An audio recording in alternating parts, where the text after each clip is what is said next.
Hello Rebel and welcome back to my life. A Friday video 3 weeks in a row? What is this, 2018? It's the beginning of a new year. Well, it's close to the beginning of a new year. Well, it's close to the end of the first month of the new year, which is kind of the beginning. We're talking about 2020 and what we want to do this year. Last week we took a look back at 2019, what was good, what was bad, and what was weird. Now let's turn our eyes forward to the future and talk about what we're trying to accomplish in 2020. I'm a pretty work-focused person. I like what I do and it's important to me, and that's often where the majority of my attention tends to go. But it may surprise you to learn that I am, in fact, also a person who exists outside of my work. It occasionally surprises me, I can tell you. So to start off with, I want to start with my personal goals for 2020. Believe it or not, I haven't set any personal goals in 2020. Probably should have thought of this before I sat down to tell you about my goals, but like I said, sometimes I'm pretty work focused. Okay, here's some things I definitely want to do. I want to work on my physical fitness this year. This isn't a health thing. I'm generally already a pretty healthy person, and it's not an aesthetic thing. I enjoy beer way too much to ever have like a super ripped physique, but I like being strong and I like having energy, and exercise does both of those things for me personally. When I was in my 20s, I was working at a very physically active job, and I was like strong. It was great. I could lift heavy things and win arm wrestling contests. I could pick up my wife, strictly as a display of my physical prowess and for no other reason. I also just had a lot of energy. I could work all day. I rarely felt tired except when it was actually, time to sleep. But then I became a writer, and it's a pretty sedentary lifestyle, and the effects on my body have not been kind. I had a really good run in 2017 where I was going to the gym a few times a week, and I could feel that old me starting to come back, but then I just sort of fell out of it. So far this year, I've been going to the gym twice each week, and the difference has been noticeable and frankly a little startling. Like, my body just responds really well to exercise. And if I can keep that up all year, maybe I'll celebrate in December by letting you watch me bench press somebody, but probably somebody small to medium size. Second personal goal is I want to get back into traveling more. Now in 2019, I did get out of Oregon a few times, but it was mostly to go to Florida and LA for family stuff, and I don't really consider that travel. Traveling to me is going somewhere I really want to go, preferably a place I haven't been to already or I haven't spent a huge amount of time in,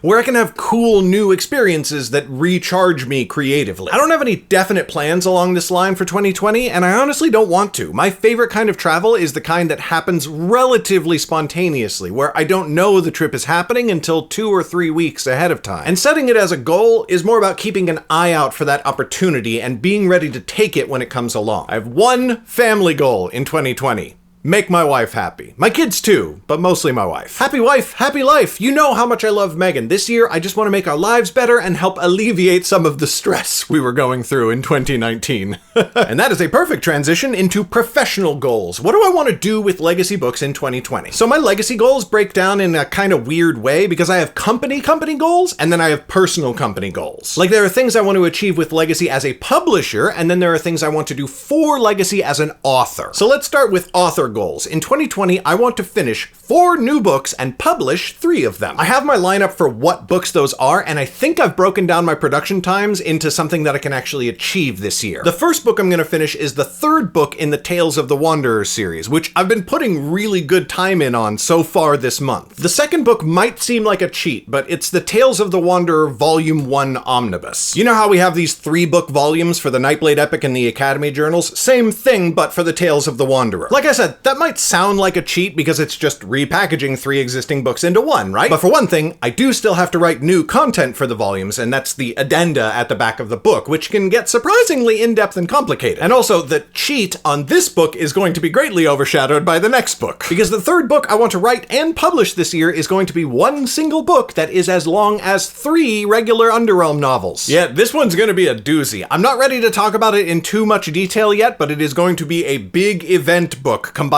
virtually all of the Underrealm storylines that are going on right now and bringing them to one big epic climax phrasing. So, a book that's 3 times as long as an Underrealm book kind of counteracts the fact that the previous new book will be an omnibus, and I'm fine with that. And the 4th new book I want to write this year, I don't think I'll be able to release this year, but I still want to be completely done with it and have it up for pre-order and ready to launch in 2021, and that is going to be the 7th Nightblade Epic book. Also, Jesus, next year's going to be 2021. That's unbelievable to me. Are we even still gonna have human society by 2021? Who knows? Stay tuned to find out! And then my second author goal of 2020 is I want to get a book deal with a traditional publisher. Yeah, that's probably a surprise to you. It's probably not what you're thinking, and I honestly can't talk about this too much, but there is something in the works that, well, if it pans out, it should be cool. It should be really cool. And might even help me achieve that goal of traveling more this year. But that's it. That's all I can say. I've already said too much.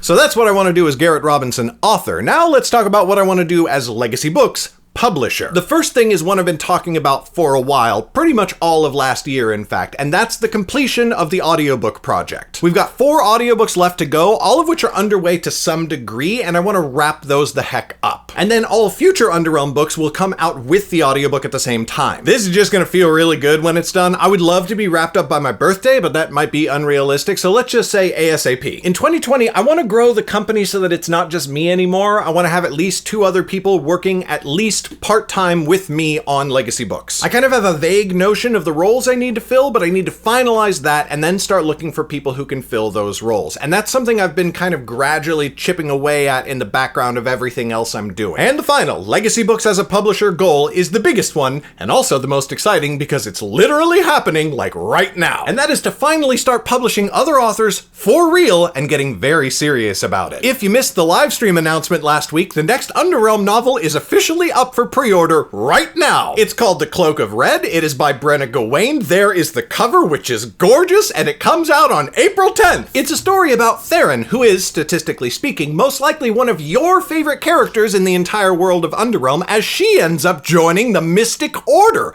What? Yo, this is a done Underrealm book. It's so awesome to be able to say that. I'm recording the audiobook right now, and I'm like days away from ordering print copies of the book, which I will then have in my hands. It's amazing! This is our first Underrealm novel by an author other than me, and it is worth the wait. Seriously, you're going to love this book in this series so much. You're going to want to read it again and again. So go click on the link in the doobly-doo and pre-order your copy of Cloak of Red today. You can pre-order the Kindle version from Amazon, or you can pre-order a print copy in paperback or hardcover directly from our site. Plus, we've got more Underrealm novels coming at you this year. Maybe a lot of them, but that is dependent on a combination of my ability to coordinate things and the writing speed of other people, so no promises yet. And who knows, if I really get my act together fast enough, I might even be able to return to the Chronicles this year, wrap up some unfinished business with the first collection, and then start a new one. But now this is just drifting into crazy talk, so I think we're gonna wrap it up. Rebel, I hope you're happy for what this year is going to hold. I know I certainly am. If I haven't said it often, loudly, or emphatically enough, go pre-order Cloak of Red. Seriously, I've read this book so many times through the production process, and it's just so goddamn good every time. I'm not exaggerating when I say that for some of you, this might be your new favorite Underrealm book. You'll be like, Garrett is obsolete now. Just give us more Brenna. And trust me, we're going to give you as much Brenna as we possibly can. This is starting to get a little weird. Brenna, if you're watching, you're fine. You're safe. We're not gonna, don't worry about it. But Rebel, here's where I want to hear from you. What do you want to accomplish in 2020? What are your goals? What are you working towards? And most importantly, now that we're close to the end of January, what have you actually done so far to make that goal a reality? Let me know in the comments. That's all I've got for you today, Rebel. This is the part where I normally ask you to support me on Patreon, but no! Today I want you to go pre-order Brenna's book. It's that good and it's that important. Go buy it! That being said, an extra special thank you to my patrons who are scrolling below my face. Thank you all so much for watching, and I will see you next Friday. Bye!